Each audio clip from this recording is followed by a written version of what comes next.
ketemu lagi sama aku Susi Eri. Sesuai sama judulnya, kali ini kita akan ngebahas tentang hukum Hess. Apa sih yang dimaksud sama hukum Hess?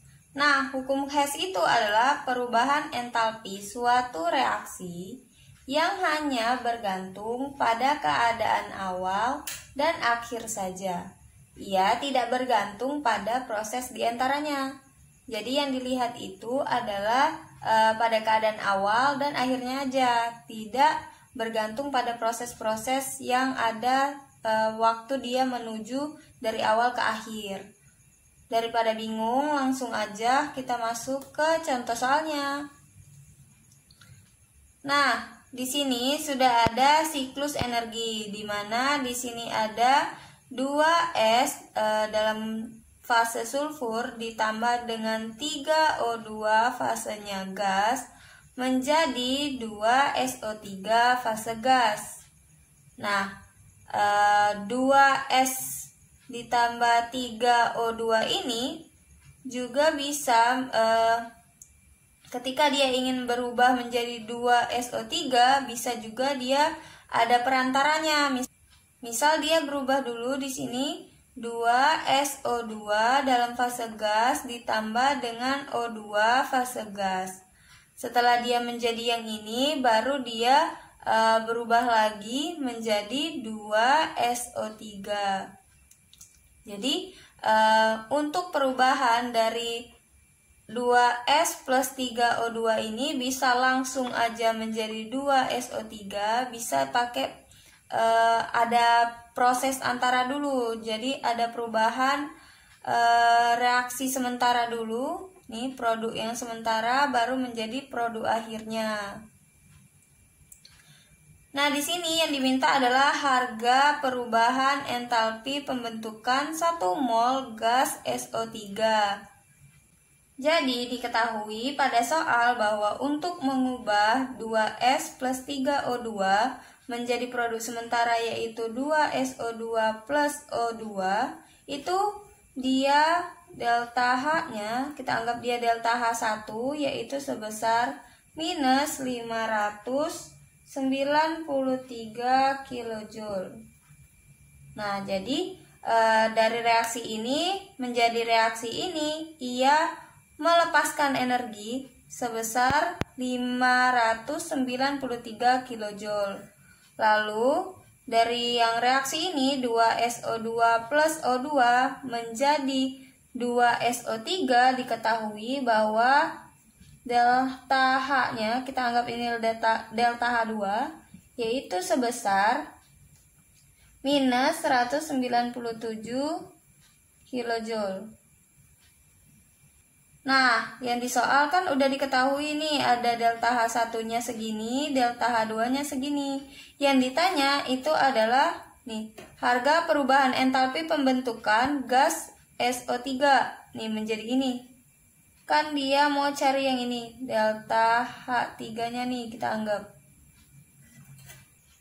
Nah, pada hukum Hess dia tidak melihat panjangnya prosesnya, tapi yang dilihat itu adalah hasil akhirnya. Jadi selama dia reaksi yang awalnya dan yang akhirnya ini sama, maka hasilnya akan sama. Baik itu langsung yang pakai delta H3 ataupun pakai prosesnya dulu. Nah, di sini yang diketahui kan sudah ada delta H1 sama delta H2. Yang mau dicari adalah delta H3. Jadi untuk mencari delta H3 kita langsung aja menjumlahkan ini delta H3 sama dengan delta H1 ditambah dengan delta H2, di mana delta H1-nya yaitu minus 593 kJ ditambah dengan minus 197 kJ, dan didapatlah hasil sebesar minus 790 atau 790 kJ. Nah, didapatlah hasil harga perubahan entalpi pembentukan 1 mol gas SO3 adalah sebesar minus 790 kJ. Dari sini kita bisa menyimpulkan bahwa hukum Hess itu bisa didapat dari delta H sama dengan delta H1 ditambah delta H2 ditambah delta H dan seterusnya. Jadi ini bisa kita jadikan rumus untuk mencari delta H dengan cara hukum Hess. Nah, di sini juga ada contoh soal selanjutnya, yaitu menyangkut hukum Hess dan juga ada perubahan entalpi pembentukan standar, yaitu delta HF. Nah, jika pada soal diketahui delta HF-nya, maka cara yang tepat untuk mencari perubahan entalpinya yaitu dengan menggunakan rumus ini, yaitu delta H didapat dari jumlah delta HF produk dikurang jumlah delta HF reaktan. Nah, produk itu yang ada di sebelah kanan, kalau reaktan itu yang ada di sebelah kiri. Di sini diketahui soalnya yaitu delta HF H2O dalam fase gas yaitu sebesar minus 240 kJ per mol, 42 kJ per mol. Nah, yang delta HF untuk CO2 dalam fase gas yaitu sebesar minus 394 kJ per mol. Dan yang ketiga yang diketahui yaitu delta HF-nya si CH4 dalam fase gas yaitu sebesar minus 84 kJ per mol. Yang ditanya adalah hitunglah perubahan entalpi pembakaran atau delta HC dari CH4. CH4 itu yaitu metana. Nah, yang pertama kita lakukan yaitu membuat dulu reaksi dari pembakaran CH4. Nih, kalau pembakaran dia memerlukan atau melibatkan yang namanya oksigen kan. Jadi kita buat dulu CH4 dalam fase gas direaksikan dengan oksigen dalam fase gas juga akan menghasilkan CO2 dalam fase gas ditambah H2O dalam fase gas juga. Nah, kita lihat apakah dia sudah setara atau belum. Di sini C-nya ada 1, di sebelah kanan juga 1. Lanjut H-nya di sebelah kiri ada 4, H di sebelah kanan ada 2 baru ya. Jadi kalau kita kalikan 2 di sini hasilnya akan sama-sama 4. Lanjut, di sini O-nya ada 2 ditambah O yang ini ada 2. Jadi O sebelah kanan ada 4, O sebelah kiri ada 2. Kalau kita kalikan 2 di atas di depannya, maka jumlah O-nya akan jadi 4. Kalau kalian belum paham cara menyetarakan reaksi, kalian bisa lihat video yang ini yaitu pembakaran sempurna dan juga tidak sempurna.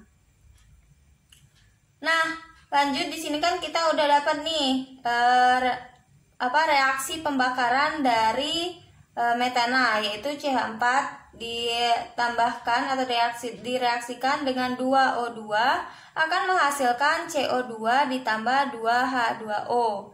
Selanjutnya kan di sini udah ada nih delta HF-nya dari H2O, CO2 dan juga CH4. Langsung aja kita masukin ke rumus yang ini. Jadi di situ ada delta H sama dengan jumlah delta HF dari produk dikurang dengan jumlah delta HF dari reaktan. Nah, produknya apa aja? Ini CO2 ya. CO2 berapa delta HF-nya yaitu minus 394 kJ per molnya. Kita nggak tulis dulu ya karena nggak muat. Nih ya, minus 394 lanjut ditambah dengan 2H2O. 2H2O Di sini berarti ditambah dengan 2 dikali H2O-nya berapa? Minus 242. Ya. Kalau dia ada koefisien di depannya, kita harus kalikan juga koefisiennya. Ini kan 2 ya. Jadi dikaliin juga dengan delta HF dari H2O-nya itu. Yang 2 H2O ini. Lanjut, untuk produk kan udah selesai nih, cuman ada CO2 sama 2 H2O. Selanjutnya dikurang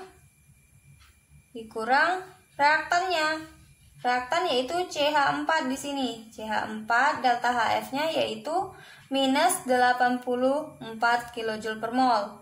Jadi ditulis minus 84 ditambah di sini ada 2O2. Nah, O2-nya nggak ada nih delta HF dari O2. Jadi gimana? Nah, O2 ini merupakan unsur bebas. Kalau dia unsur bebas, maka delta HF-nya itu adalah sebesar 0. Jadi di sini kita buat 2 dikali 0. Jadi sama dengan kita tulis aja ininya, hasilnya ya. Minus 394. 2 dikali minus 242 itu hasilnya minus 484. Lanjut, dikurang dengan minus 84. Sama dengan minus 394 dikurang 484. Ini minus, ada ketemu minus jadinya plus ya. Plus 84. Ini matematika aja yang main. Hasilnya adalah sebesar minus 794 kilojoule.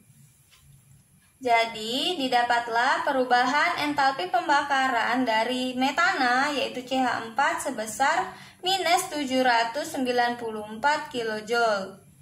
Jadi, kesimpulan dari pembelajaran kali ini yaitu kita dapat menghitung perubahan entalpi dengan 2 cara. Yang pertama yaitu melalui hukum Hess, yang tadi delta H sama dengan delta H1 ditambah delta H2 ditambah delta H3 dan seterusnya dan seterusnya. Cara kedua yaitu dengan perubahan entalpi pembentukan standar yang sudah diketahui, yaitu menggunakan rumus delta H sama dengan jumlah delta HF produk dikurang jumlah delta HF reaktan.